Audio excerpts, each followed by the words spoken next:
किसी ने सही कहा है, मंजिल से ज़्यादा यादगार उसके रास्ते होते हैं, और वो रास्ते तब और भी खास बन जाते हैं जब तुम किसी लंबी राह पर अकेले निकलते हो।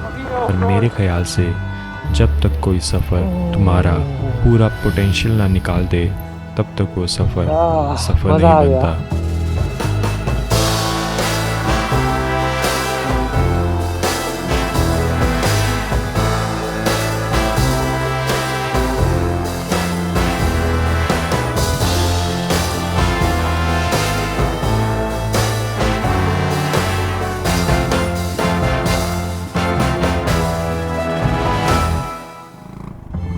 अभी तक की मेरी जर्नी काफ़ी आराम से जा रही थी, जहां मैंने शिमला से किन्नौर, कल्पा और नाको तक का सफ़र कर लिया था, और अब बारी थी बचे सर्किट को पूरा करने की।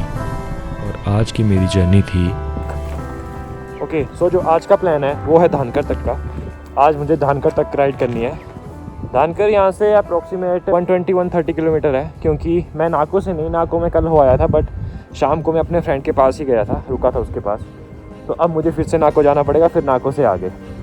जैसे जैसे मैं आगे बढ़ रहा था, ऑक्सीजन कम हो रही थी और ठंड बढ़ना शुरू हो चुकी थी। ताबो पहुंचने से पहले मेरी नज़र पड़ी रोड के साइड में बने एक कुदरत के करिश्मे पर, जिसे हर कोई इग्नोर करके जा रहा था।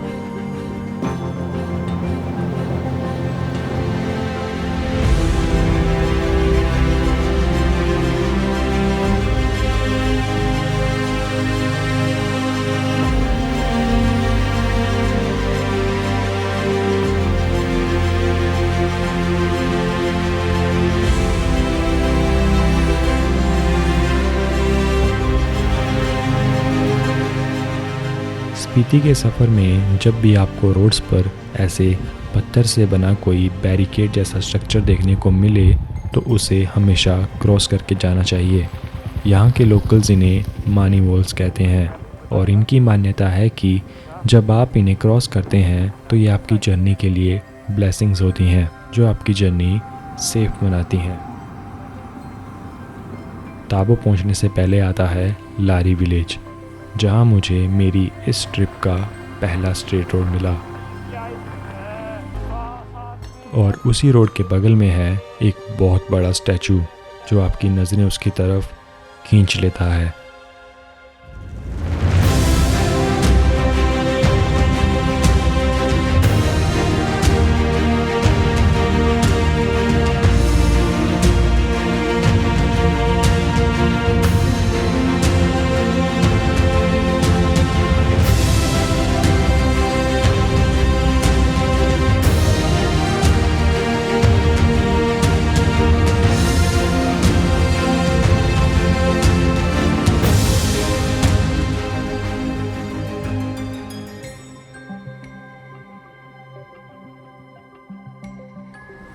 मेरा सफ़र अभी शुरू ही हुआ था, और रास्ते इतने सुंदर हो चुके थे कि वो मुझे बार बार रोक रहे थे। तो थोड़ा खुद को कंट्रोल करके मैं पहुंचा आज की मेरी पहली मंजिल पर, ताबो। ताबो स्पीति रीजन का एक छोटा सा गांव है, जो अपनी हज़ारों साल पुरानी बनी मोनेस्ट्री के लिए काफ़ी फेमस है। तो ये ताबो मोनेस्ट्री है। This one is old one, ये पुरानी मोनेस्ट्री है, और ये जो बनी है ये नई वाली है, 996 AD, तो काफ़ी पुरानी होगी। सो अभी मैं ताबो की one of most famous site में से एक में हूँ। हज़ारों साल पुरानी है और अच्छी मोनेस्ट्री है, मतलब काफ़ी मिट्टी और इस बनी भी पता नहीं, छोटी छोटी पत्थर हैं, मिट्टी है, और घास वगैरह यूज़ करते हैं ना, तो उससे शायद स्ट्रॉन्ग होती है। ताबो में ज़्यादा देर ना रुककर मैंने अपना आगे का सफ़र शुरू किया, और ट्रस्ट मी, ताबो से धनकर के रास्ते में जो लैंडस्केप्स बदले, उनका तो कोई जवाब ही नहीं था। बीच रास्तों में वो लंबी लंबी सीधी सड़कें, और उनमें बाइक चलाने का फ़न नेक्स्ट लेवल। रास्ते के बीच में मुझे रोका इन नीडल शेप्ड क्लिप्स ने, जिन्हें शायद स्पर्स कहते हैं।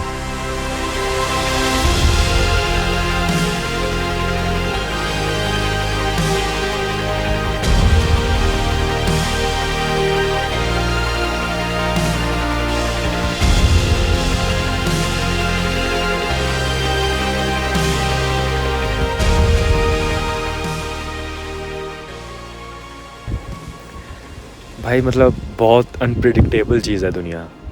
क्या पहले क्या थी अब क्या है, और आने वाले 10 20 30 50 100 सालों के बाद क्या रह जाएगी। कुछ ज़्यादा ही बड़ी बातें कर रहा हूँ, पर ऐसी जगहों में आने के बाद ये ऐसी बातें खुद ही मुंह से निकलने लगती हैं।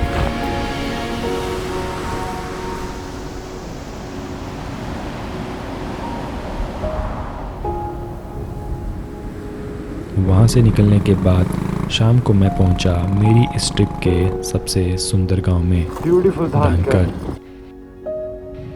यहाँ आपको रहने के लिए ज़्यादा होम स्टेज मिलेंगे और मैंने भी एक होम स्टे बुक कर लिया। Quick room tour. यहाँ मेरा लगेज है, ये मेरा ड्रोन की बैटरी चार्ज हो रही है, ये मेरा बेड है और यहाँ से दिखता है धानकर। ये मेरी चाय और साइड, और यहाँ से जो व्यू है, ये सामने मोनेस्ट्री है सबसे पास में। लिटरली वर्थ इट है। 800 रुपये पर नाइट विद फूड। क्या ही चाहिए भाई ऐसी जगहों में। 800 रुपये में आपको इतना कुछ मिल रहा है भाई। बहुत प्यारी जगह है यार, लिटरली बहुत प्यारी। आज तक का मेरा सबसे बेस्ट स्टे है ये, लिजिट। अगर कभी प्लान कर रहे हो धानकर आने का, तो अगर काजा भी कर रहे हो तो यहाँ पे रुक जाओ एक दिन, वर्थ इट रहेगा।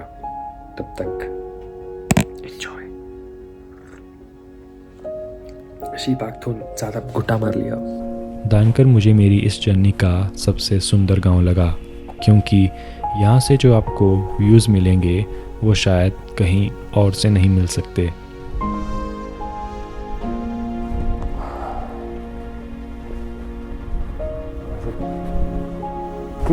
हाइट दिखाऊं तो धानकर मैं शाम को पहुंचा था, तब तक यहाँ से सूरज की रोशनी जा चुकी थी।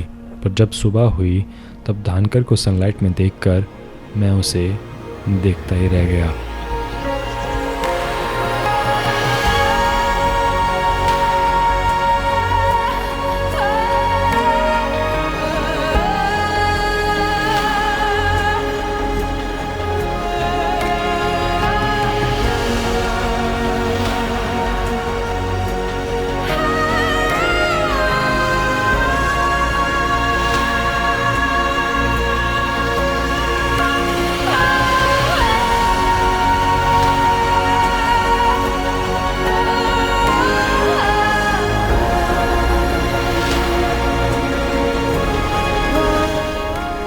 अगर आप स्पीति आ रहे हो तो एटलीस्ट एक दिन यहाँ पर रुको। एक दिन, जैसे कि मैं कल काजा जाऊँगा। काजा यहाँ से बस 20 या 25 किलोमीटर दूर है, तो आप यहाँ पर अपना कुछ टाइम निकाल सकते हो। ये जगह जैसे मैंने देखी थी और जब मैं रियल देख रहा हूँ 100 टाइम्स बेटर है। ये शायद मेरी वीडियो में आपको ये भी ठीक लगे, बट जब आप इन रियल देखोगे तब आपको भी शायद मेरे जैसा एक्सपीरियंस होगा।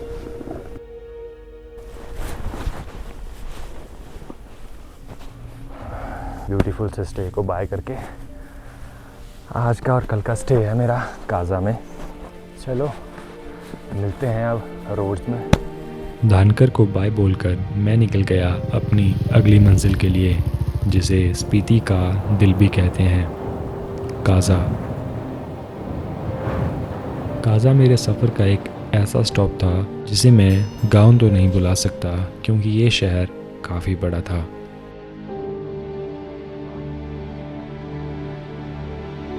थोड़ा सा काजा घूमने के बाद मैं गया दुनिया के हाईएस्ट मोटरेबल ब्रिज में, चीचम।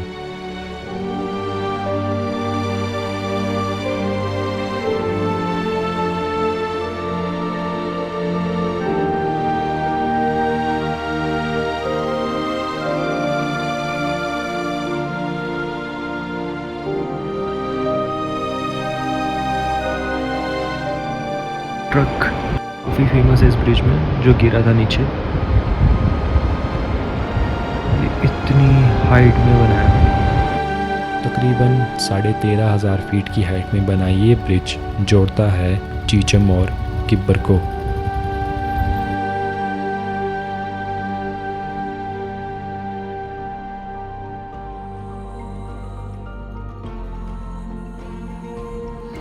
चीचम से वापस आते हुए मेरा नेक्स्ट स्टॉप था स्पीति का सबसे फेमस स्पॉट जिसे कोई भी टूरिस्ट मिस नहीं करता, और वो था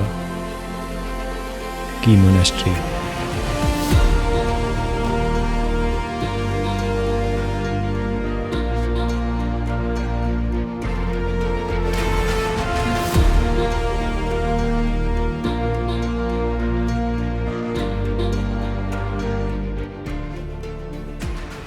अभी मैं बैठा हूँ की मोनेस्ट्री के व्यू पॉइंट पर, और अभी मेरे मतलब ऐसे पैरेलल में है मोनेस्ट्री, बट ये दिखने में जितनी सुंदर है इसकी हिस्ट्री भी उतनी ही ड्रामेटिक है। ये स्पीति की वन ऑफ ओल्डेस्ट और हिस्टोरिक मोनेस्ट्री मानी जाती है, क्योंकि इस मोनेस्ट्री में काफ़ी अटैक्स भी हुए हैं, इसको कई बार तोड़ा गया है, ये अर्थक्वेक वगैरह से भी इसको काफ़ी डैमेज हुआ है। तो जब आप यहाँ पर आओगे तो आप इसे देख सकते हो, और फिर इसे एज अ किले की तरह रीबिल्ड किया गया है, जितना स्ट्रॉन्ग हो सके उतना स्ट्रॉन्ग बनाया गया है, और अभी भी ये वैसे ही खड़ी है। सो या it's not just normal monastery, ये काफ़ी हिस्ट्री रखती है अपने अंदर भी।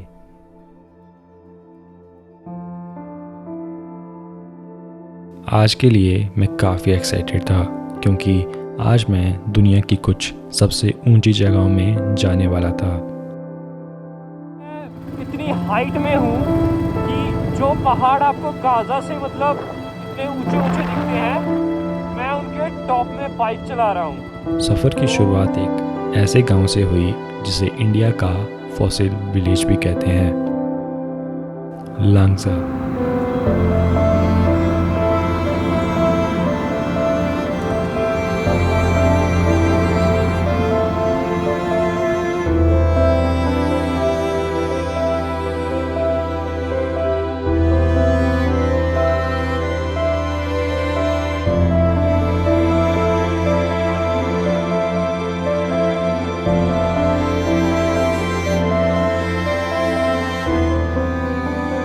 मैंने अपनी ज़िंदगी में पहली बार कोई फॉसिल्स देखे होंगे जिनका मुझे कुछ आइडिया तो नहीं था, पर देख लिए।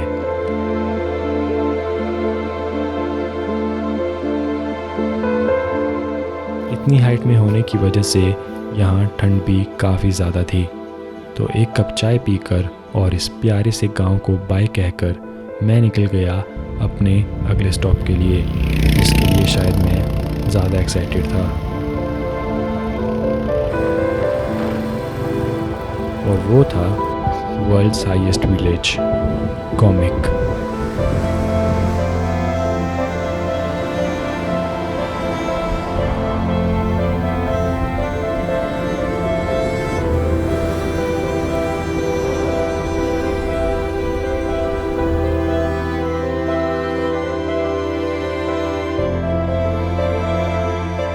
तकरीबन 15,000 फीट की हाइट में बने इस गांव में रहते हैं 150 से 200 लोग, बट टूरिस्ट सीज़न होने की वजह से टूरिस्ट यहाँ की पॉपुलेशन से डबल हो चुके थे।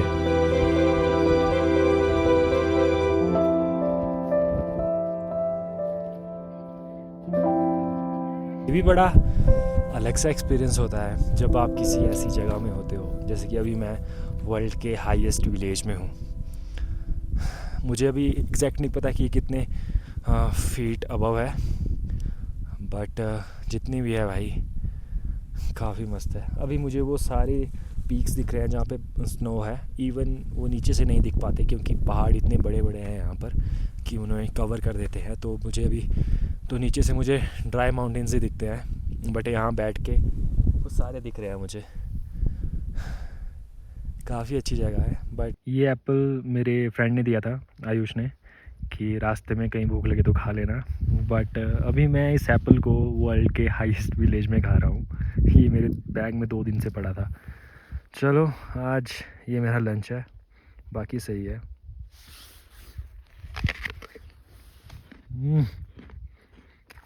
तो भाई इतने मीठे से ही बना यहाँ के। दुनिया के सबसे ऊंचे गांव में कुछ टाइम बिताने के बाद अब बारी थी वर्ल्ड के हाईएस्ट पोस्ट ऑफिस की, जो है सिक्किम में। वहां पहुंचकर देखा तो सब किसी न किसी को लेटर लिख रहे थे, तो मैंने भी एक लेटर खुद को लिख डाला और छोड़ दिया भगवान भरोसे। सुना है कि ज़िंदगी में हमेशा दो रास्ते होते हैं। एक होता है सही रास्ता, जो शायद थोड़ा आसान पर लंबा ज़रूर होता है, पर गलत रास्ता गलत ही होता है। एडवेंचर ध्यान से तुम्हारे अंदर होना चाहिए। It's good! गौरव अगर यहाँ गिरा ना साले, it's fun, it's fun, it's fun। तो भोसड़ी के ना आगे से कोई आ रहा है ना पीछे से।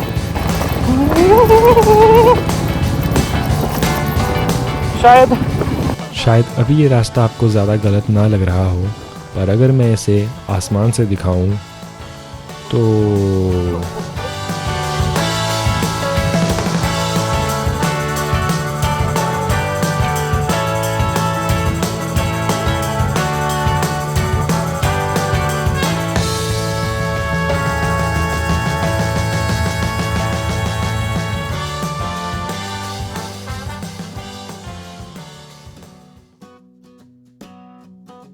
आज मैं यहाँ से काजा से जाऊँगा चंद्रताल के लिए, बट चंद्रताल में मुझे सुनने को मिला कि टेंट्स वगैरह उठ चुके हैं और बस आप डे में दिन में जा सकते हो और दिन में ही वापस, क्योंकि वहाँ पे ठहरने की कोई जगह नहीं है। बट अब सडन से सब कुछ चेंज हो गया तो अब प्लान भी थोड़ा चेंज करना पड़ेगा, तो इसके लिए मुझे निकलना पड़ेगा और फिर देखते हैं क्या बनता है। आज मेरा सेकंड लास्ट डे है इस ट्रिप का और बहुत मज़ा आया, ट्रिप में बहुत मज़ा आया अभी तक का। और अभी का मेरा सबसे टफ स्ट्रेच जो होने वाला है वो है चंद्रताल का। स्पीति सर्किट अगर आप शिमला से कर रहे हो तो आपको काजा में अपने व्हीकल का टैंक फुल करवाना पड़ेगा, क्योंकि मनाली तक आपको कोई पेट्रोल पंप नहीं मिलेगा। काजा से चंद्रताल और चंद्रताल से मनाली ये एक ऐसा रूट है जिसे करने के लिए हर बाइक राइडर एक्साइटेड और नर्वस दोनों होता है, और ये दोनों चीज़ें तब बढ़ जाती हैं जब आप ये सफ़र अकेले कर रहे हो। तो बस इसी के साथ मैं भी निकल गया अपनी इस जर्नी के लास्ट चैप्टर को पूरा करने। आज के इस सफ़र को पूरा करने के लिए मेरे पास कोई चॉइस नहीं थी, एक ही रोड था और उसी में चलना था। जैसे जैसे चंद्रताल का रास्ता नज़दीक आ रहा था, रोड्स उतने ही ख़राब और रिस्की होते जा रहे थे। तभी रास्ते में आता है कुंजुम माता का मंदिर, जहां हर ट्रैवलर इस मंदिर की परिक्रमा करता है, क्योंकि इस सफ़र में आपको स्किल्स के साथ साथ ब्लेसिंग्स की भी काफ़ी ज़रूरत होती है। कुछ देर बाद मेरी आंखों के सामने था चंद्रताल का ऑफिशियल गेट। गेट में एंट्री करने से कुछ देर बाद ही रोड्स और भी ज़्यादा ख़राब हो गए।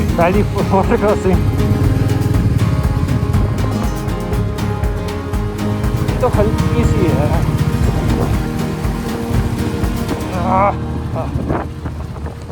शुरुआत में लगा इजी है, बट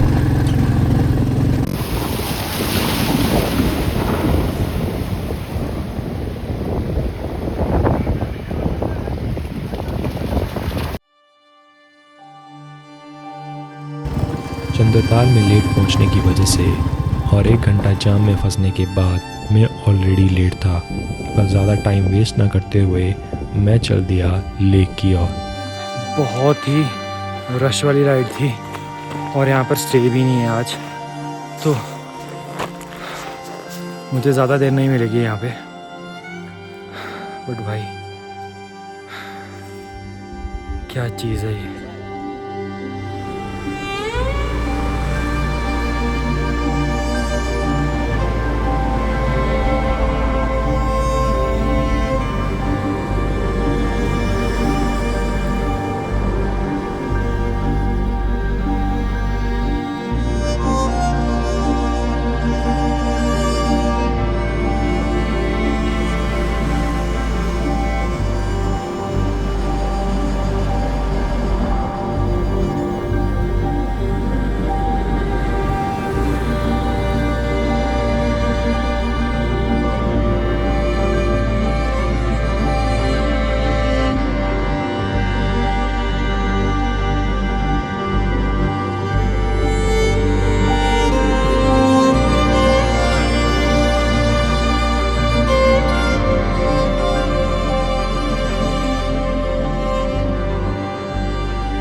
टाइम की थोड़ी कमी होने की वजह से मुझे चंद्रताल से निकलना पड़ा, क्योंकि वहाँ का मौसम भी ख़राब हो रहा था।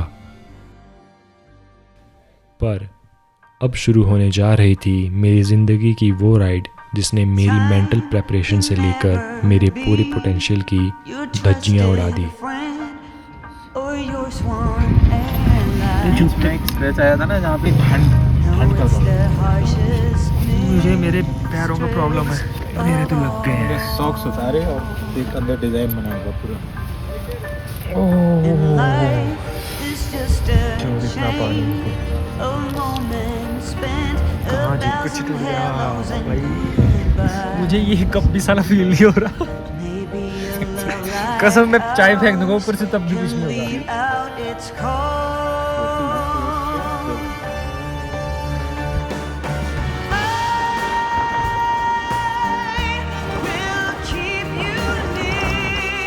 बहुत सारी वाटर क्रॉसिंग की वजह से मेरे पैर इतने ठंडे हो चुके थे कि मेरे से ठीक से चला भी नहीं जा रहा था।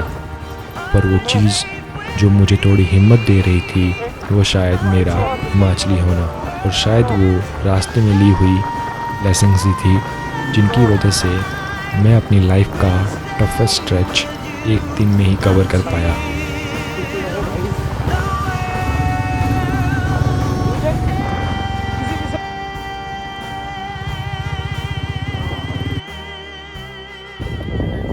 Finally my circuit is done. अभी मैं जस्ट अटल टनल यहाँ से बस 12 किलोमीटर है, मनाली 45। थैंक्स टू भैया, इनकी वजह से मैं चंद्रताल से मनाली वाला पूरा कर पाया। बाकी भाई मज़ा आ गया। देखो यार, एक बात जो इस ट्रिप को करने के बाद समझ आई कि तुम ज़िंदगी में चाहे कहीं भी बैठे हो, वहाँ से चुपचाप उठो, अपनी बाइक उठाओ और ज़िंदगी की ये बकचोदी एक बार ज़रूर करो, क्योंकि तुम भी जानते हो ज़िंदगी ना मिलेगी दोबारा।